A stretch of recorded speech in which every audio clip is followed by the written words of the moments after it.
pemirsa Pal TV, senangnya pecah biasa ini kami menyapa pemirsa dengan sejumlah informasi menarik tentunya seputar Kota Palembang dan juga Sumatera Selatan di program Halo Palembang, dan pagi hari ini bersama dengan aku Mang Cek Midun dan aku Cek Fili. Jadi tentunya pemirsa hari ini sangat khas ya, berbeda dengan yang lain karena memang hari ini sudah bisa dilihat kita langsung live eksklusif di Ombudsman Perwakilan Sumatera Selatan. Dan juga tentunya biasanya di Ombudsman ini memang kita sudah rindu, jadi kita mengucapkan dulu mau kasih untuk Pak Adrian selaku Kepala Ombudsman Perwakilan Sumatera Selatan yang sudah mengundang Pal TV hari ini khusus untuk berdialog dengan narasumber yang sudah disiapkan juga. Betul sekali, dan juga tentunya memang tema hari ini ialah pemetaan kerawanan korupsi dalam pelayanan publik.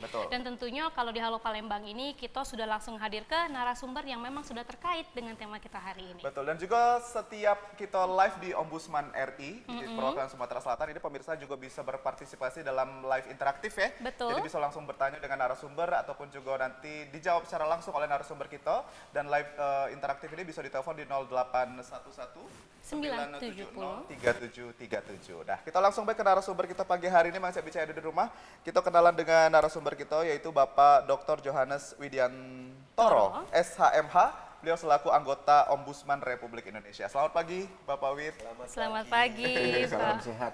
Salam sehat. Tapi memang sudah kejenggoan Pak Wid ini sehat walafiat ini. Iya, dan juga segernya tuh memang lain ya. Kelihatan memang sudah sarapan, sudah makan. Harus selalu dijaga. Harus selalu dijaga, betul ya. Kita bisa kerjakan banyak hal. Betul. Tapi ini khusus pertanyaan untuk tamu yang datang ke Sumatera Selatan, khusus di Kota Palembang, Pak. Sudah ngirup cuko pagi ini, Pak?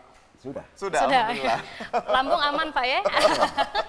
Tapi memang berhubung narasumber kita ini jauh-jauh berangkat ya dari Jakarta ke Palembang, dan kayaknya memang belum terlalu fasih menggunakan bahasa Palembang ya Pak ya? Saya nggak berani. Oh, mungkin bisa tapi nggak berani. Iya, makanya kita di belakang kamera tadi Pak Wid bilang katanya kalau saya pakai bahasa Palembang logatnya nanti hilang aslinya. Iya.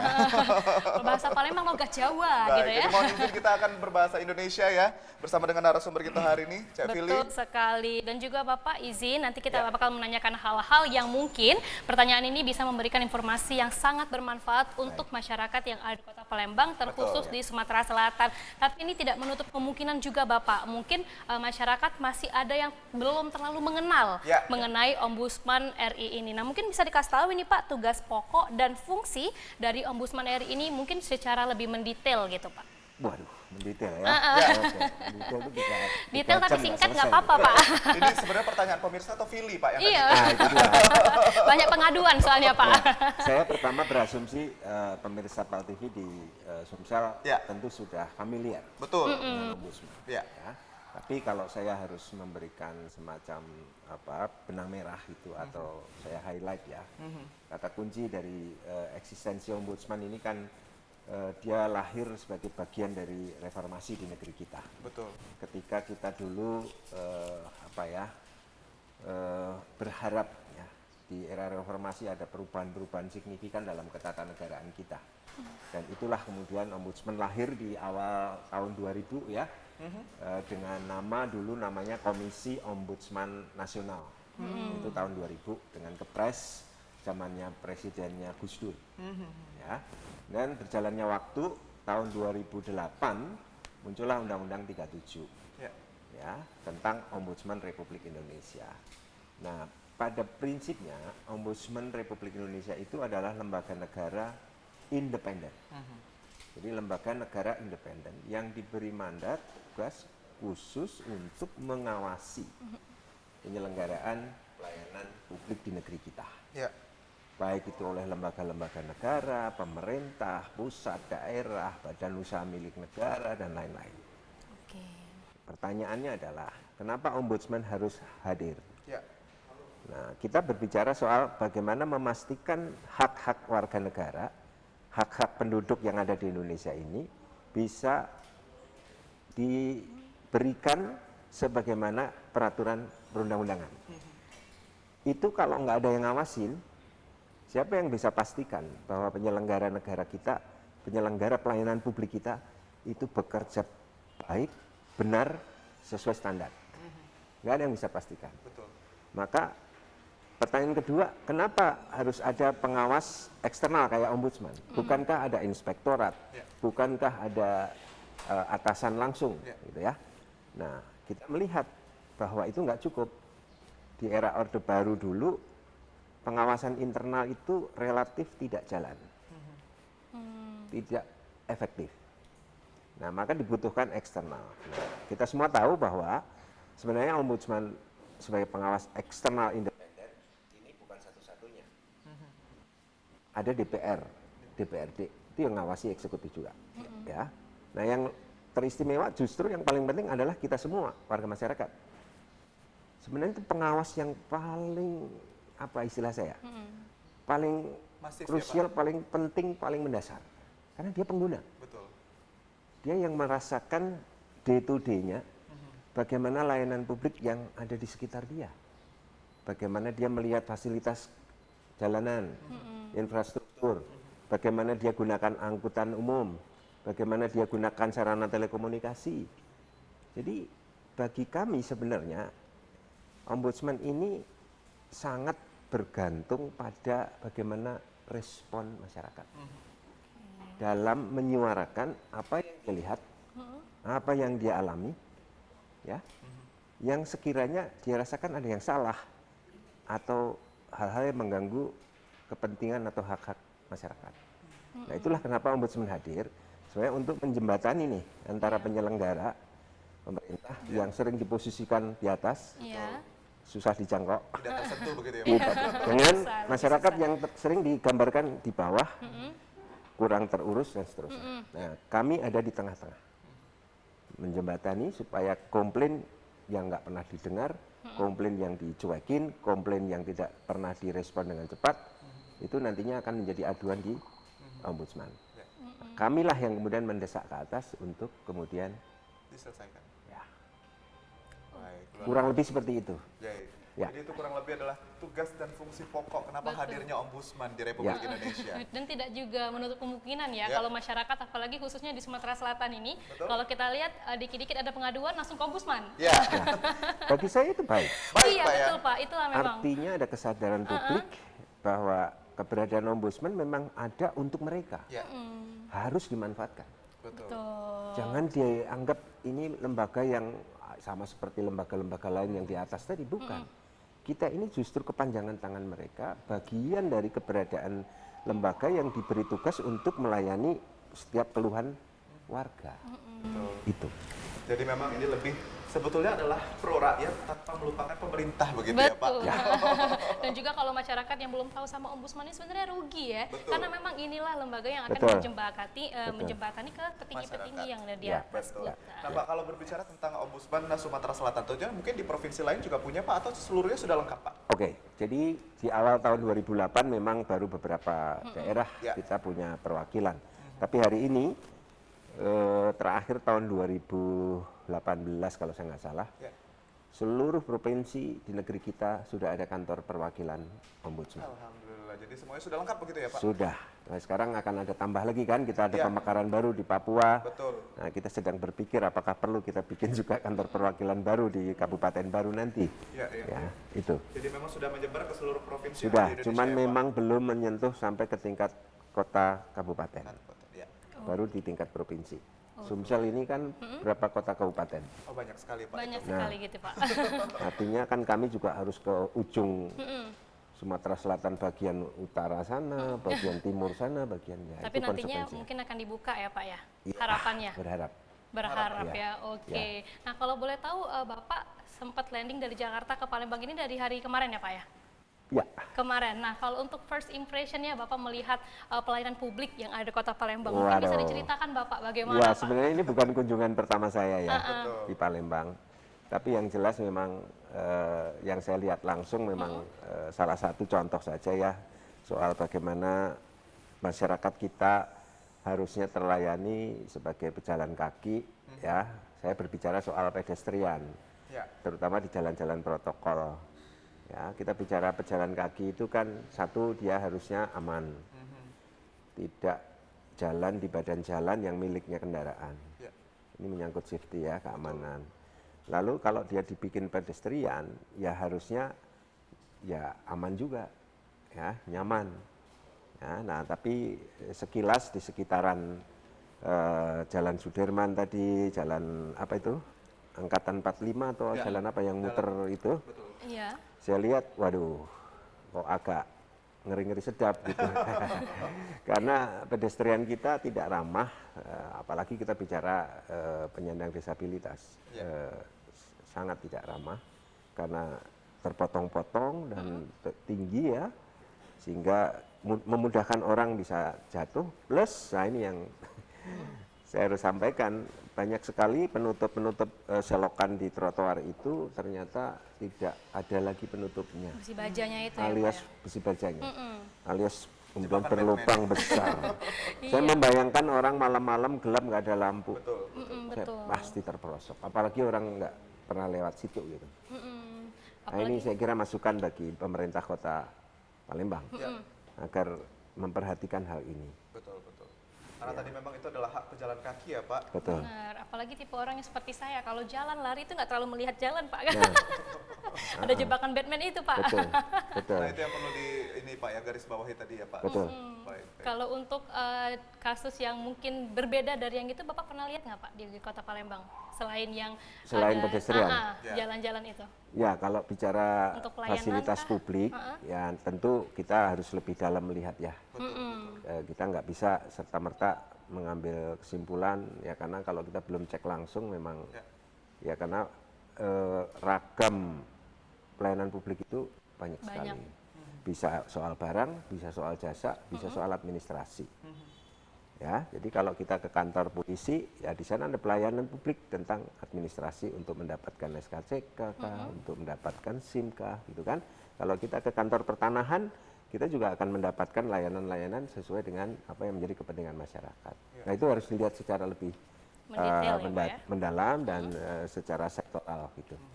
Ya, tapi overall secara umum penilaian yang kami buat selama ini di Sumsel relatif sebagian kabupaten kota sudah baik. Ya, cuman masih ada beberapa yang masih belum. Harus kita dorong untuk lebih baik. Dan berbicara tentang Ombudsman RI juga Pak, ini tidak lepas dengan kata integritas. Kalau kita lihat memang betul-betul ini menjadi headline-nya dari Ombudsman. Itu gitu, kata kunci Ombudsman. Betul. Nah ini bagaimana Pak, Ombudsman RI meningkatkan terus integritasnya agar memang masyarakat terus percaya nih kepada Ombudsman bahwa ini adalah bapak kami, ibu kami tepat untuk mengadu segala keluh kesahnya. Bagaimana Pak? Saya bisa mengatakan itulah mahkota Ombudsman. Betul. Ombudsman itu ada dan berharga, bernilai justru ketika melekat di dalamnya integritas. Maka saya selalu berpesan kepada teman-teman di kantor perwakilan di seluruh Indonesia dan mereka yang bekerja di Ombudsman untuk tetap konsisten, teguh memegang prinsip integritas itu. Sebab saya bisa membayangkan kalau Ombudsman kehilangan integritas, itu ya dia akan kehilangan kepercayaan dari publik, dari masyarakat. Karena apa bedanya kalau begitu dengan instansi atau lembaga lain yang tidak memegang teguh integritas. Kami ini penjaga integritas, maka kami sendiri harus berintegritas. Kalau sampai itu kita istilahnya menggadekannya, habis, selesai. Nggak ada gunanya. Karena kami hadir untuk memperbaiki ya hal-hal yang dulu kita anggap bersifat koruptif, penyelewengan, dengan sebanyak ragam yang kita kenal lah. Betul, betul. Nah, mari kita pahami bahwa hadirnya Ombudsman itu untuk membantu masyarakat, memastikan dia punya hak itu dapat terpenuhi. Yang kedua, memastikan penyelenggara layanan publik bekerja on the track sesuai dengan aturan yang ada. Nah, itu tugas kami. Betul sekali. Oke, baiklah. Dan mungkin kita ingin mengingatkan sekali lagi ya untuk masyarakat Kota Palembang, khususnya untuk masyarakat seluruh yang ada di Sumatera Selatan.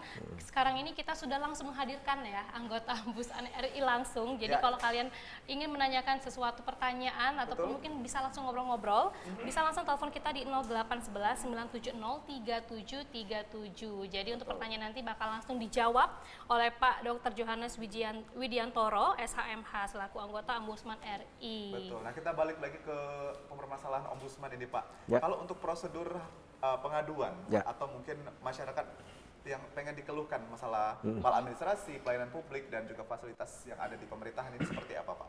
Ya, jadi prinsipnya kami ini membuka pilihan.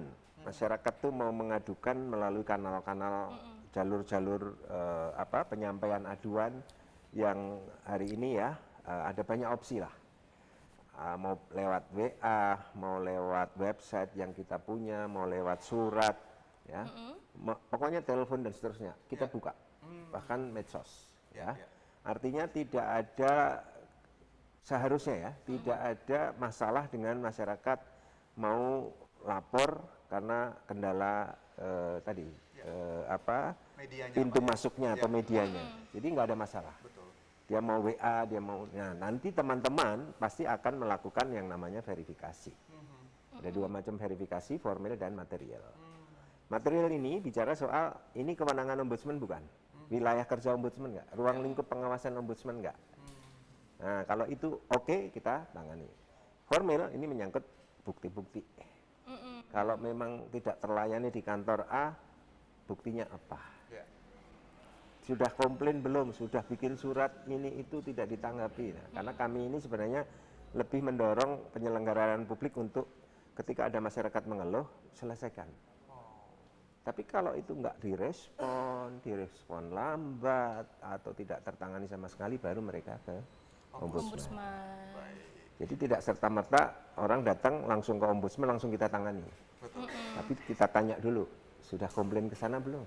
Betul. Jadi memang tadi sudah dijelaskan bahwa memang semua media platform itu disediakan ombudsman. Bisa. Mulai dari telepon, media sosial, datang langsung pun juga boleh ya. Pemirsa yang ada di rumah, ini semakin menarik obrolan kita terkait dengan tema hari ini dan juga masih di kantor Ombudsman Perwakilan Sumatera Selatan. Tapi kita bakal jeda dulu, yang nak ngopi dulu boleh, tapi balik lagi ke depan TV masih bersama kami di Halo Palembang.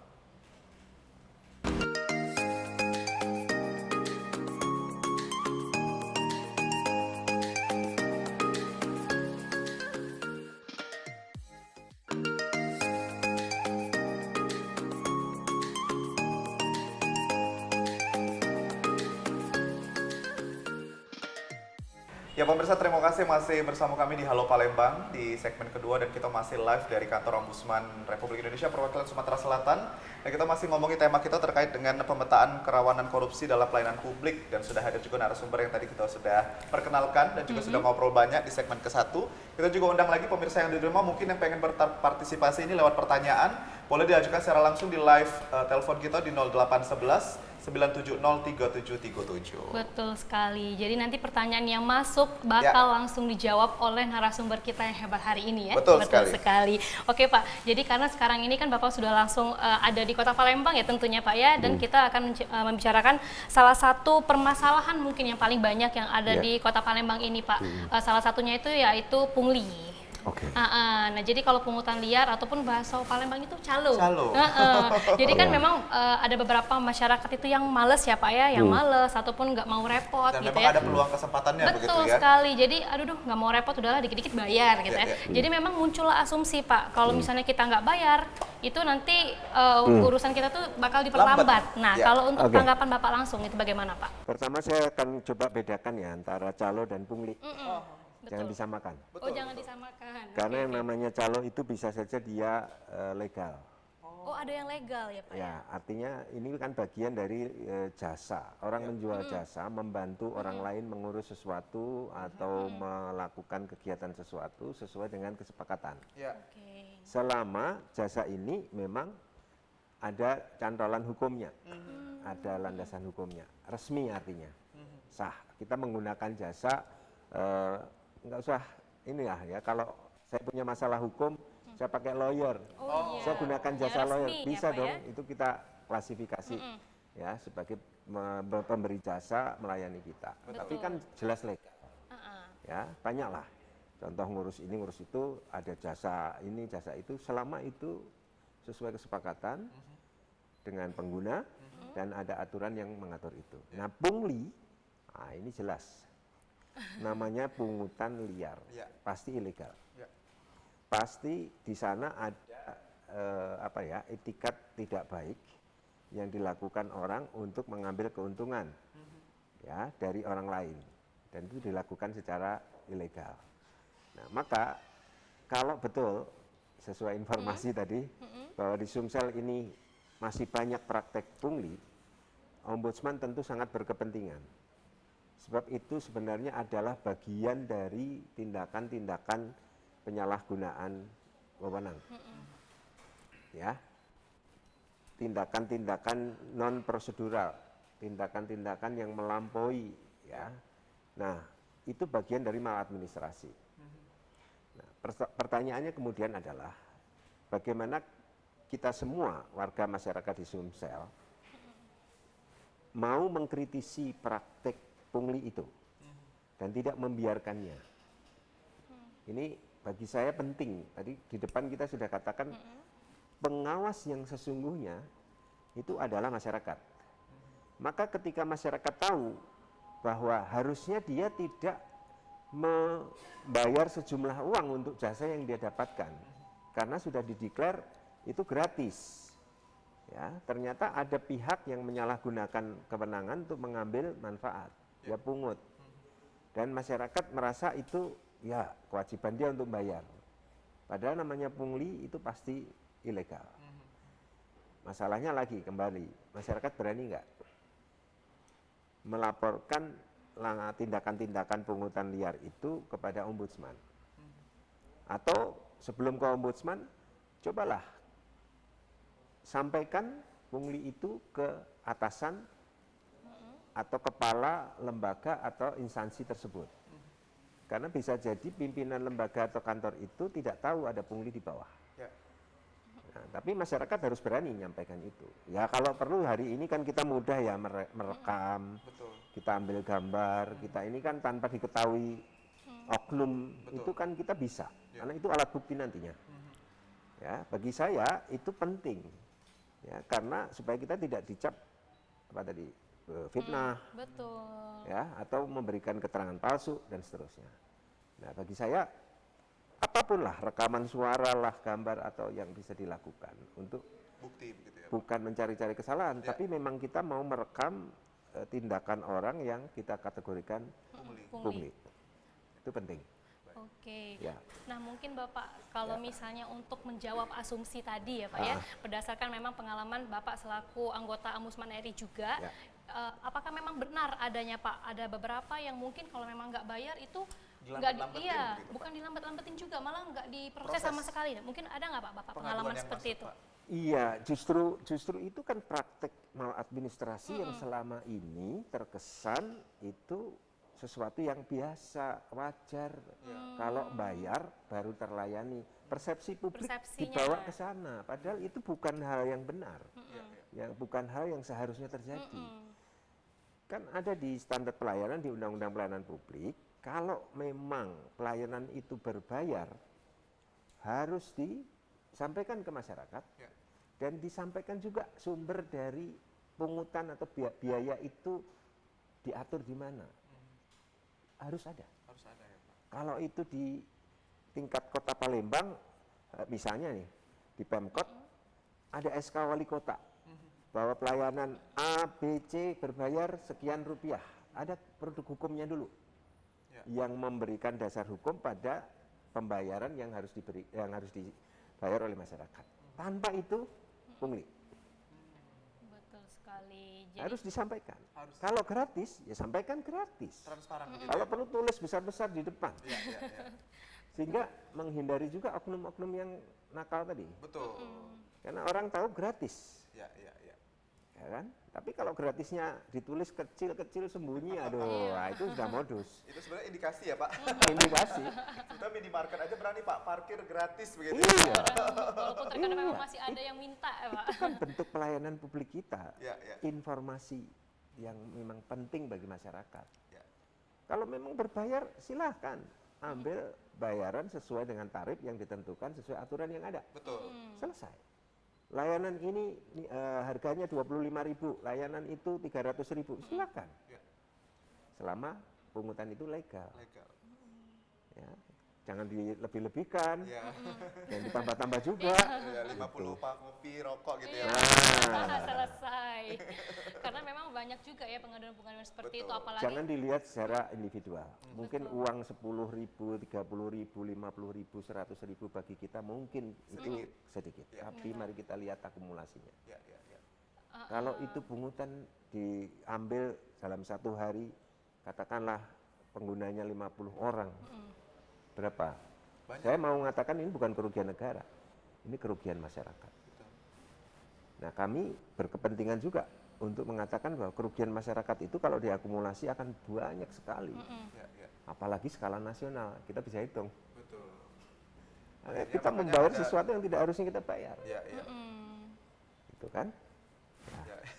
Ini luar biasa informatif ya. Benar Jadi sekali. memang tidak hanya bagi masyarakat, apalagi sekarang kan Pak, ekonomi baru mau tumbuh begitu ya Pak, pasca dari pandemi. Jadi mungkin ini berdampak sekali untuk masyarakat. Tapi Pak, sejauh ini untuk global, mungkin di Republik Indonesia, jumlah jenis pengaduan terbanyak untuk sektor pelayanan publik ini di segi mana Pak? Oke, yang terbanyak kita punya masalah besar di negara kita ini yang belum terselesaikan adalah persoalan pertanahan. Juara 1. Di Palembang juga Pak. Semua, hampir semua hampir provinsi. Oh, itu juara satunya justru Juara Pak? satunya. Laporan terbanyak itu memang masalah-masalah pertanahan. Karena disitulah gambaran potret bagaimana pelayanan publik kita, tata kelola, ya, pencatatan, pembukuan dan seterusnya terhadap hak atas tanah, baik itu yang merupakan hak milik, mau itu HGP, hak pakai, apapun, baik itu yang diberikan oleh perseorangan maupun badan usaha, di negeri ini itu masih banyak tumpang tindih lah, ini itu, dan kita pernah dengar istilah mafia Tanah. Tapi sejauh ini Pak, solusi yang ditawarkan oleh Ombudsman sendiri terkait mungkin yang juara 1 tadi Pak, Oke. Tanah, permasalahan tanah. Ya Sampai tentu sejauh kalau mana, Pak? bicara solusi ya case by case ya. Kita nggak mungkin, masalahnya kan beragam banget. Ya, betul. Masalah tanah itu. Ya. Ya kalau itu memang ada sesuatu yang memang menjadi kewenangan pihak pemerintah daerah untuk mengambil kebijakan itu, ya ambil, kita dorong. Ya, saya ini juga perlu sampaikan, ini ada satu contoh di Palembang. Betul. Yang saya dengar ini ada lahan yang katanya mau diperuntukkan untuk asrama haji, tapi Pemda nggak bisa bangun gara-gara tanah itu diklaim miliknya TNI Angkatan Udara.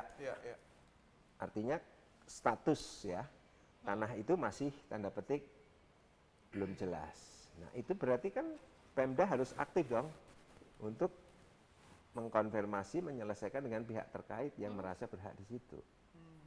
Ya, karena semua kalau duduk bareng bicara masing-masing pasti selesai. Kita mendorong ke sana. Jadi lebih kepada untuk pendekatan begitu ya Pak, bagaimana caranya diselesaikan dengan baik. Ya, kami menstimulan mereka agar mereka menggunakan kewenangan yang mereka miliki untuk masing-masing mengambil peran. Oke, baik sekali. Dan juga ini Pak, kita percaya bahwasannya memang Ombudsman ini sampai sekarang juga masih tetap bekerja keras gitu ya Pak ya, untuk melayani masyarakat yang ada itu di... bagian dari tugas pokok kami. Betul sekali. Dan mungkin bisa dikasih tahu ini Pak, program khusus ataupun program unggulan yang saat ini mungkin lagi difokuskan Ombudsman dalam meningkatkan pelayanan publik khususnya yang ada di Indonesia. Karena kita sudah langsung menghadirkan ini anggota Ombudsman Republik Indonesia. Kalau tadi kan sektor ya, Iya. tanah. Saya mau menjawab ini dari sisi pihak mana yang paling banyak dilaporkan. Betul. Pemerintah daerah. Jadi memang Ombudsman harus fokus pelayanan publik kita ini kan di era otonomi, itu kan banyak diserahkan ke daerah. Ya kan? Kecuali yang 5 itu kan. Nah, justru disitulah masalahnya. Pemda dalam banyak hal belum siap. Seringkali dia mengatakannya begini, masih kekurangan sumber daya, baik itu dana maupun SDM, untuk menjustifikasi bahwa layanan publik dia itu belum baik, gitu. Ya, itu pembenaran bahasa saya. Karena sebenarnya tugas dia adalah menyelenggarakan layanan publik yang prima, ya, dengan segala sumber daya yang mereka miliki. Ini kan soal bagaimana tata kelola terhadap sumber daya yang terbatas untuk kepentingan masyarakat. Ambil contoh, jalan rusak. Masih ingat kasus Lampung kan? Masih. Ya, Sampai sekarang. belum lama kan? Yang sudah menjadi isu negara ya Pak. Ya, sampai-sampai seorang presiden harus turun. Saya mau contohkan, ini persoalan bagaimana tata kelola infrastruktur di daerah. Kalau bicara dana, saya pasti ada. Cuman bagaimana itu dialokasikan tepat sasaran. Jadi bukan hanya sekedar bikin jalan, tapi mana yang kira-kira ini harus diutamakan dulu, mana yang diprioritaskan, apakah pendidikan dulu, apa kesehatan dulu. Kita bicara layanan dasar loh, yang masih belum. Ngomong soal stunting, itu kesehatan, itu bicara SDM masa depan Indonesia. Nah, itu aja nggak tertangani dengan baik. Jangankan yang lain-lain. Jadi ini soal bagaimana Pemda memberikan skala prioritas pada kebijakannya untuk diorientasikan pada kepentingan masyarakat. Jangan untuk perjalanan dinas, ya kan, belanja barang, jalan-jalan ya Pak ya. Saya nggak berani ngatakan itu. Karena itu Mbak Fili yang ngatakan loh ya, bukan saya loh ya. Karena memang Seminar, itu ini nyatanya Pak. ada seminar untuk stunting tapi khusus di Bali begitu ya. Stunting, tapi isinya cuman seminar perjalanan studi banding sana sini. Betul. Ya, nggak ada yang didapat pada anak yang kena stunting. Ada Pak bubur kacang hijau. Nah, Luar biasa. Pemirsa yang ada di rumah ini tadi kita sudah sedikit membahas polemik yang terjadi khususnya di Indonesia, ini isu global. Tapi kita masih akan ada satu segmen lagi dan kita kembali mengundang pemirsa yang ada di rumah untuk bergabung bersama kami di interaktif telepon hari ini. Jangan lupa juga di segmen ketiga kita masih buka pertanyaan untuk bertanya langsung dengan Pak Wid hari ini. Dan jangan kemana-mana, kita bakal balik setelah iklan lewat Siko ini. Jadi tetap bersama kami di Halo Palembang.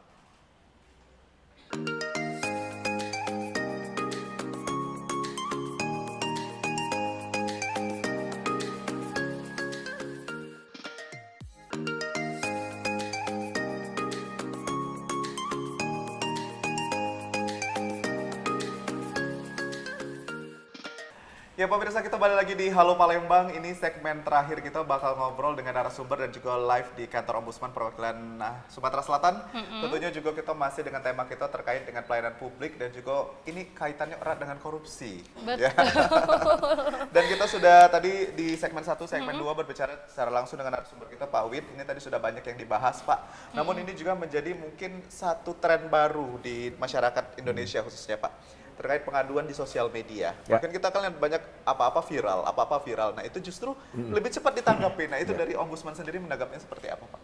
ya, betul sekali. Hari ini kita hidup di era digital. Ya. Dan itu semua menggambarkan bahwa saluran komunikasi pun berubah. Ya. Bagi saya, tren itu positif. Kenapa? Karena itulah sesuatu yang menjadi bagian tak terpisahkan dari kehidupan generasi sekarang. Ya, tidak menafikan juga keterlibatan generasi-generasi baby boom ya, istilahnya baby boomer yang lahir tahun 60-an, 70-an ya. Tapi generasi milenial, generasi Z ini tetap merupakan bagian tak terpisahkan dari kehidupan di era digital. Maka bagi saya itu positif karena sekarang sangat mudah orang untuk mengungkapkan apa yang dia lihat, apa yang dia rasakan secara langsung dan langsung bisa diketahui oleh semua pihak, termasuk pihak-pihak yang berkepentingan dengan isu yang dia angkat.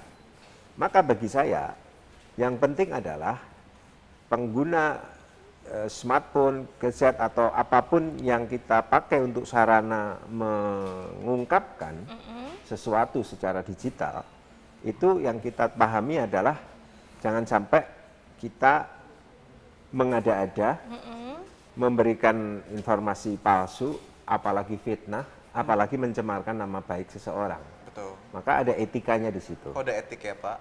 Ada ketentuan hukum yang memang menjaga supaya tidak tanpa batas atau liberal. Maka ada etika untuk melakukan komplain. Bagi saya, kalau itu kemudian menjadi viral dan baru direspon oleh pihak terkait, ya itu keniscayaan. Hari ini memang informasi itu bisa istilahnya real time, dan pengambil kebijakan pemerintah itu juga tahu saat itu juga. Tinggal bagaimana mereka merespon itu. Apakah dia akan cepat merespon seperti masyarakat cepat mengunggah atau mengupload atau tidak, ya kan? Iya, ini betul. soal kembali lagi kalau bicara layanan publik, apakah informasi yang ada itu dengan serta merta kemudian menjadi sesuatu yang harus direspon saat itu? Tentu mereka juga akan mengklasifikasi. wah ini kayaknya masih perlu ini, perlu itu, nggak masalah. Tapi bagi saya itu tren positif. Supaya saya sih mendorong supaya masyarakat justru lebih banyak memanfaatkan media sosial untuk hal-hal positif tentunya. Baik itu yang kalau perlu ya imbang deh, yang bagus, yang baik, unggah juga dong. Betul.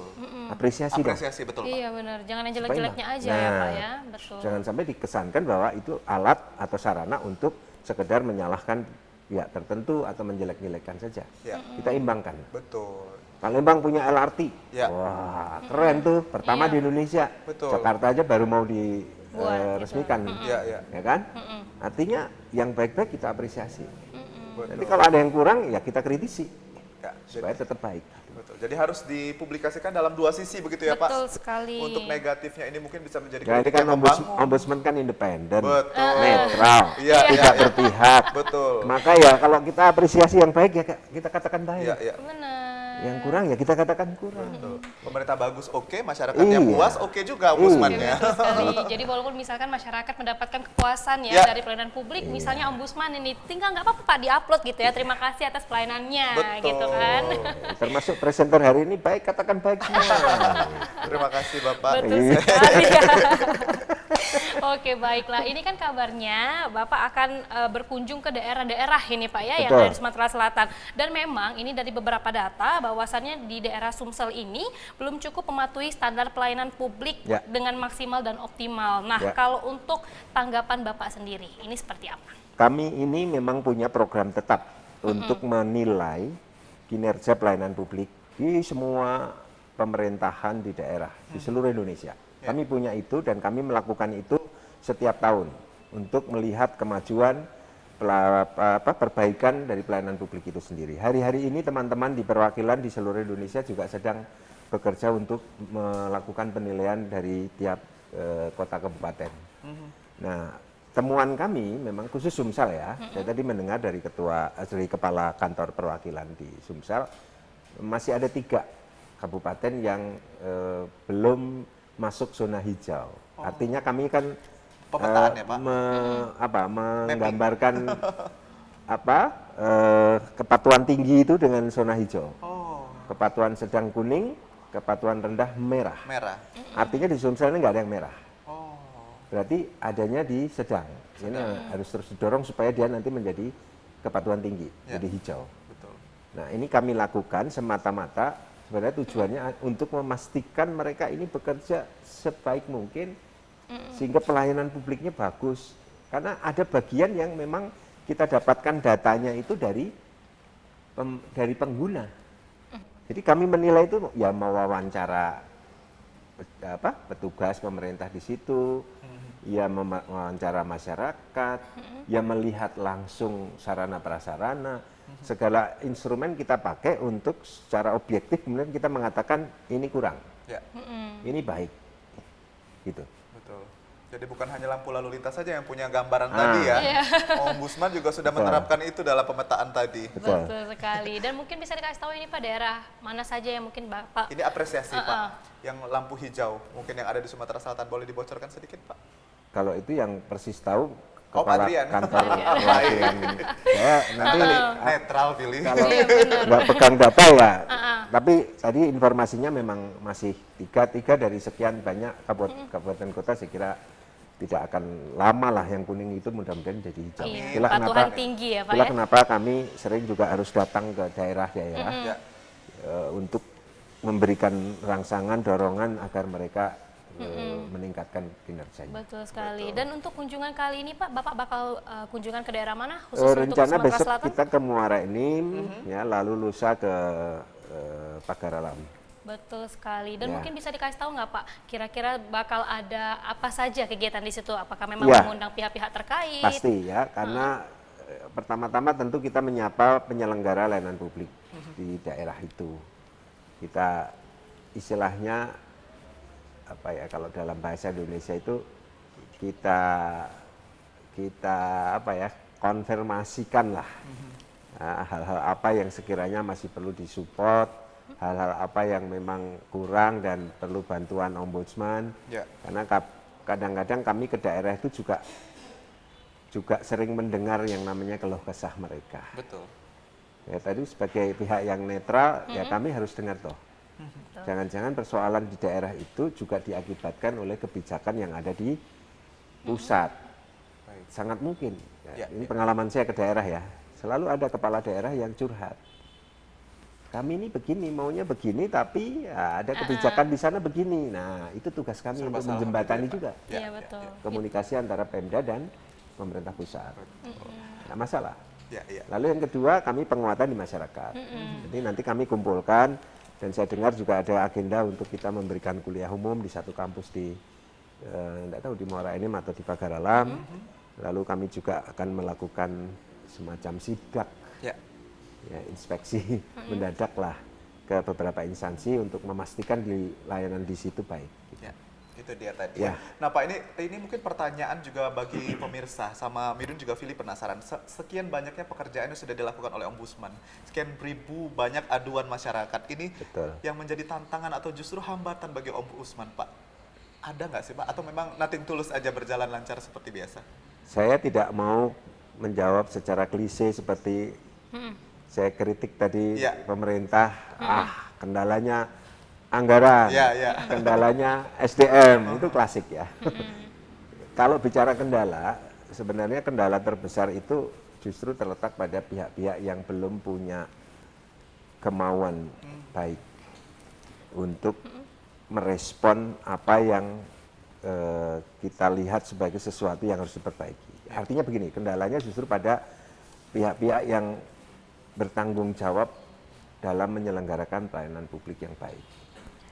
Ada yang masih istilahnya apa ya Mas? Bebal atau apa bahasa Palembangnya apa? Bandel Pak. Bandel ya, pokoknya yang sulit sekali diajak untuk berubah. Nah ini kendala yang menurut saya akan sangat mendasar, dampaknya akan sangat besar negatif ketika itu pejabat-pejabat publik di daerah. Betul. Karena leadership, kepemimpinan, kemudian apa namanya keteladanan itu penting. Ya. Kalau kita bicara kabupaten, di sini ada bupati, top leader, Ya. ya kan? Seluruh jajaran sampai ke bawah. Bagaimana seorang bupati memberi contoh, bagaimana seorang bupati punya komitmen yang kuat untuk perbaikan pelayanan publik. Nah, itu. Kalau di sini kuat, bawahnya akan ikut. Tapi kalau di sini lembek, lemah, di bawah juga akan kacau. Ya. Maka kami pastikan supaya ini bekerja secara baik dan memberikan contoh-contoh yang baik juga. Oke, baiklah. Gitu. Mungkin terakhir Bapak bisa langsung diberikan himbauan khususnya untuk seluruh masyarakat yang ada di Sumatera Selatan. Baik, pertama saya ingin memberi pesan ya kepada kita semua, khususnya warga masyarakat yang ada di Sumatera Selatan. Hari ini kita semua tahu bahwa negara kita masih membutuhkan perbaikan-perbaikan dalam pelayanan publik. Dan peran serta Anda semua dalam ikut serta memperbaiki pelayanan publik di negeri ini, khususnya di provinsi ini, sangat besar, sangat strategis.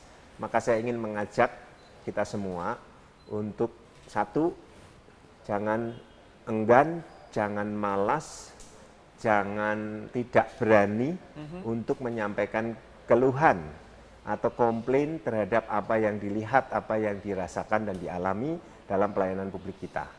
Karena disitulah peran strategis kita semua untuk ikut serta secara langsung memperbaiki pelayanan publik di negeri ini. Ombudsman tidak akan punya banyak arti ketika tidak ada keluhan atau komplain dari masyarakat.